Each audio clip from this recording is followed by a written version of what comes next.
carving time out of your day to be here this morning and giving me the extraordinary privilege of being with you at this most amazing holy site here at Shiloh.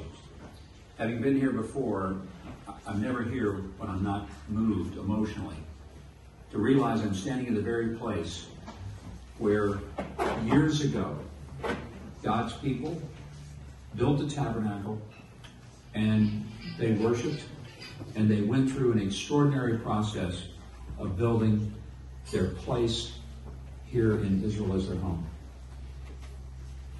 I never use a term that says anything other than Judea and Samaria, because to me the biblical terms are the terms that really describe this land and take it back 3,500 years. To say anything else would to me be a sacrilege. It would be unbiblical, if you will, to use language that is not representative of the very history of this very holy place. A few days ago, when I was speaking at the Jewish News Conference, I started by saying that President Trump was asked by the people of Israel to please pick an ambassador and send a Maccabi. Instead, he sent a Huckabee. He misunderstood. But I'm glad he sent me, because there's no other place on earth that I would rather serve our president and my country than here in Israel. And I'm grateful to the president for giving me the privilege. I'm even more grateful for a president who loves this land, who was the first sitting president to go to the Kotel. And he instructed me when I came that my first official act was to take a prayer that he had written in his own hand, and he handed it to me in the Oval Office of the White House and said, "Take this prayer." And so my first official act was to go to the Kotel with the prayer that the president had handed me, a prayer for the peace of Jerusalem, and to place it in the wall on behalf of 330 million American people, to join with our president to say, we pray for the peace of Jerusalem and of all Israel. Being here today is an extraordinary honor for a lot of reasons, not the least of which is that many of you have made extraordinary sacrifices to live here in the communities that you have built out of blood, sweat, tears, and great risk. And that you have done that is an indication that it's not just a place to live, it's a calling. Please forgive me if the spiritual language is offensive to anyone, but how else do you describe Israel without talking about that this place is a miracle? It is a miracle. The only explanation for what is happening in this land is that God is with you. If he is not,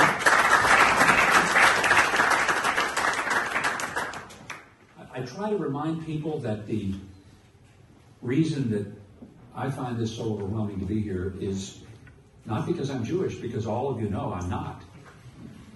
I have some Jewish friends that say, you seem to love Israel more than we do. I said, well, if you're a Jew, you don't have much choice. I got a lot of choice, but I love it out of conviction because I believe the Bible, and I also know that in my own faith, I don't have a faith if you don't. You can have your faith without me. I cannot have mine without you.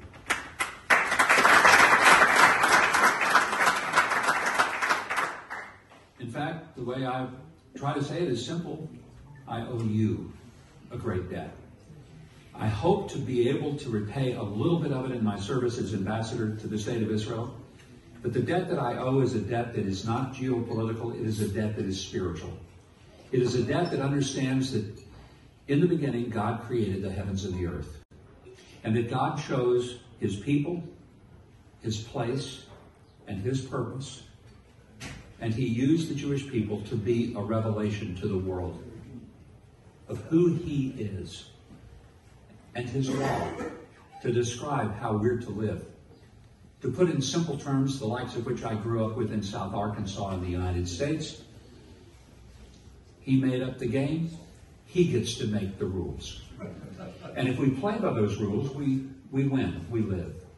If we fail to play by those rules, we lose and we die.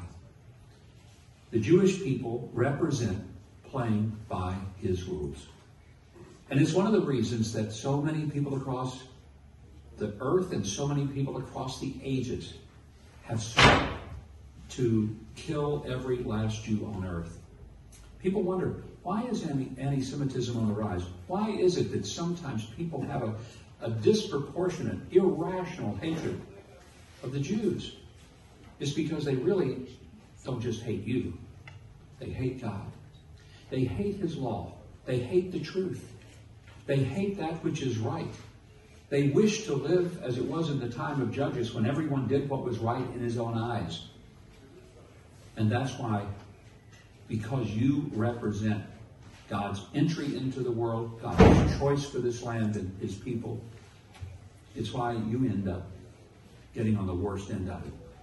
It is also, though, why people like me need to express to you as often as possible, we stand with you.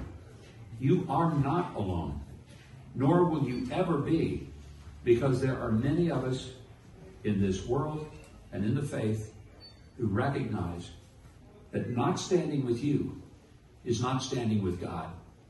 Not standing up for you.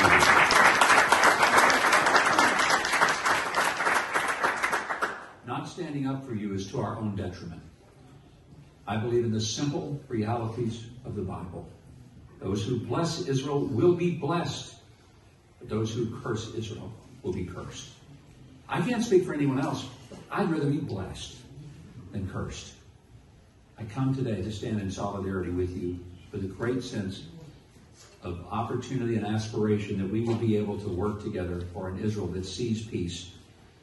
And as I love to remind people, my prayer is that every Israeli mother will put their children to bed at night and tuck them in and have no fear that a siren will go off and they have to rush to a shelter to save the lives of their children. That you will live in peace, and you will live in safety, and you will live in security, and you will live in prosperity. Because I do believe that is God's purpose and will for the people of Israel. I want to say one final thing, and then Israel, if it's appropriate to take some questions from the group. Introduce themselves. Okay, excellent. And by the way, thank you, and thank Eliana for being such magnificent host for us. Thank you very, very much. I wanted to share with you that my daughter, who took my old job as governor of Arkansas, and she tells everybody that she wants to be a better governor than her dad. I say it's a low bar. I think you've already cleared it. But I'm really proud of her. 2 weeks ago, she signed into law in Arkansas that any reference to this part of Israel will be always Judea and Samaria and no other thing over the land. That is not simply a proclamation. That is now the actual law of my home state. And I'm so proud of my daughter, who I brought here on many occasions and introduced her to this land. And she almost loves it as much as I do. And when she comes as many times as I have, she will love it as much as I do as well. And with that, I would love to take questions.